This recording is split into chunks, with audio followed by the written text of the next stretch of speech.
Saya minta tolong dan minta maaf bahwa jangan kita tersinggung ya. Saya bicara dalam perspektif hukum dan saya benar-benar ingin mengabdikan pengetahuanku untuk masyarakat di Halut ini. Karena saya kira tidak banyak orang yang mau memikirkan barang-barang begini. Pertanyaan Ibu baik, dan bukan hanya orang di sini.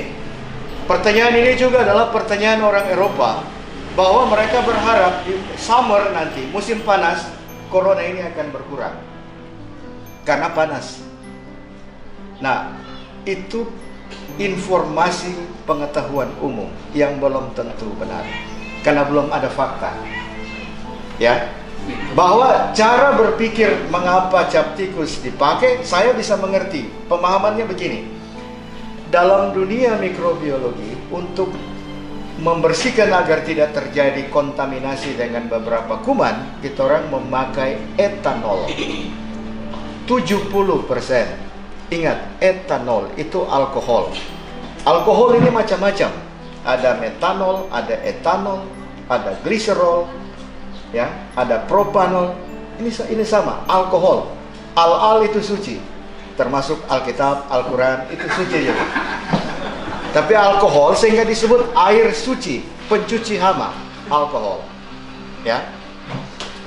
Nah, cara berpikir ini kemudian diadopsi mentah-mentah, dianggap bahwa ini kemudian akan membunuh virus tadi. Karena tadi yang saya bilang, virus tak hidup, lalu untuk apa dia dibunuh? Kan, ini logikanya. Nah, yang kita perlu agar mencegah agar dia tidak membajak kita orang sel, supaya dia hidup dan kemudian dia merajalela pakai kita organ tubuh. Ibu bapak, yang saya mau katakan begini, karena pemikiran tentang alkohol tadi, lalu orang menyamaratakan itu dengan hasil fermentasi kita, penyulingan yang kita minum. Padahal yang kita minum itu tidak murni alkohol.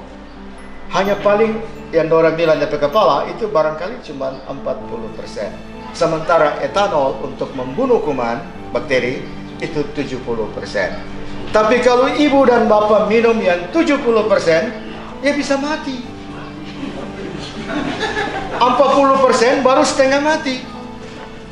Kalau sudah 70% ya mati. Nah, asumsi ini tentunya keliru. Jadi kalau kita minum lama-lama terus, yang bermasalah adalah tubuh kita. Karena tadi dengan saya mau katakan begini, ibu, bapak, alkohol dibutuhkan tubuh untuk proses metabolisme tubuh, tetapi kemudian tidak dalam dosis yang berlebihan. Mengapa? Karena khawatirnya alkohol yang beredar di kita ini dari hasil penyulingan ini kan tanpa kontrol. Bisa aja dia sudah bukan etanol murni, tapi menjadi metanol.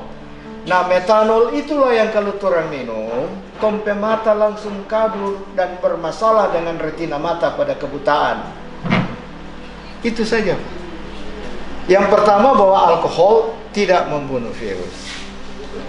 Alkohol bisa membunuh beberapa bakteri, penyakit, tapi dalam konsentrasi 70%. Karena bisa aja takut di bakteri itu atau di partikel lain ada virus yang menginap. Jadi kita pakai alkohol, tapi proses pengobatannya bukan cara kita minum itu lalu kita. Nah, saran saya tidak usah alkohol aja, tapi setiap malam ya sering mungkin untuk minum air hangat. Mengapa? Logikanya sangat sederhana. Karena penjelasan tadi, mekanisme virus masuk melalui rongga hidung, rongga mulut, dan dia lewat kerongkongan di sini. Nah, kalau kita sering minum terus-menerus, maka dia belum sempat ketok pintu untuk masuk ke dalam, mungkin sudah tercuci keluar dan terbawa ke lambung, dan dia hancur di dalam lambung karena ada asam lambung yang sangat asam sekali. Jadi lebih baik kebiasaan itu aja.